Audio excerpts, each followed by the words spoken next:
بسم اللہ الرحمن الرحیم۔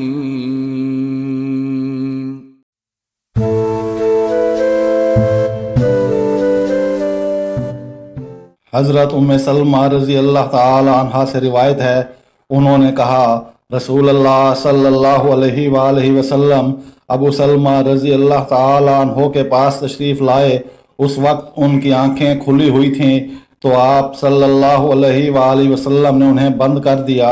پھر فرمایا، جب روح قبض کی جاتی ہے تو نظر اس کا پیچھا کرتی ہے۔ اس پر ان کے گھر کے کچھ لوگ چلا کر رونے لگے تو آپ صلی اللہ علیہ وآلہ وسلم نے فرمایا، تم اپنے لیے بھلائی کے علاوہ اور کوئی دعا نہ کرو،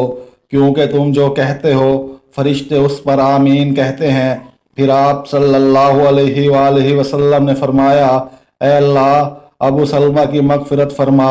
ہدایت یافتہ لوگوں میں اس کے درجات بلند فرما، اور اس کے پیچھے رہ جانے والوں میں تو اس کا جانشین بن، اور اے جہانوں کے پالنے والے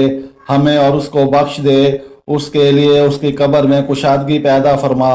اور اس کے لیے اس قبر میں روشنی کر دے۔ ام المومنین سیدہ ام سلمہ رضی اللہ تعالی عنہ بیان کرتی ہیں کہ رسول اللہ صلی اللہ علیہ وآلہ وسلم نے مجھے تعلیم دی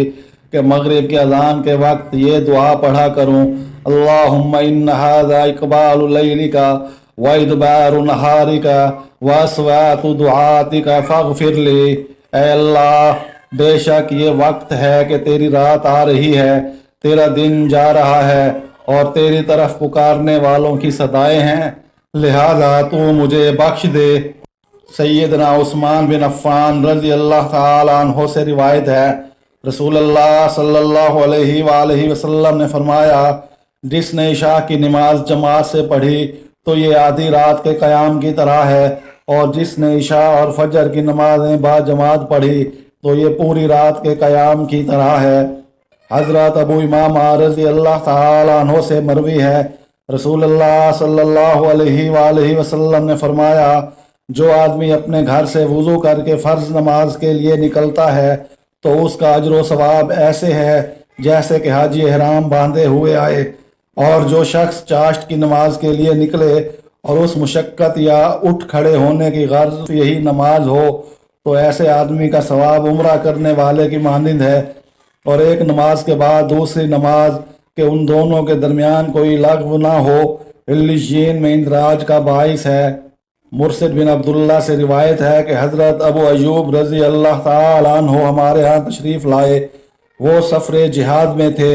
اور حضرت عقبہ بن عامر رضی اللہ تعالی عنہ ان دنوں مصر کے حاکم تھے،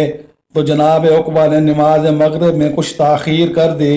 حضرت ابو ایوب کھڑے ہوئے اور کہا، اے عقبہ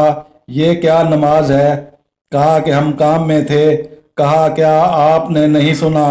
رسول اللہ صلی اللہ علیہ وآلہ وسلم نے فرمایا ہے، میری امت اس وقت تک خیر میں رہے گی، یا فرمایا فطرت پر رہے گی، جب تک کہ مغرب کو مؤخر نہ کرے گی کہ ستارے نکل آئیں۔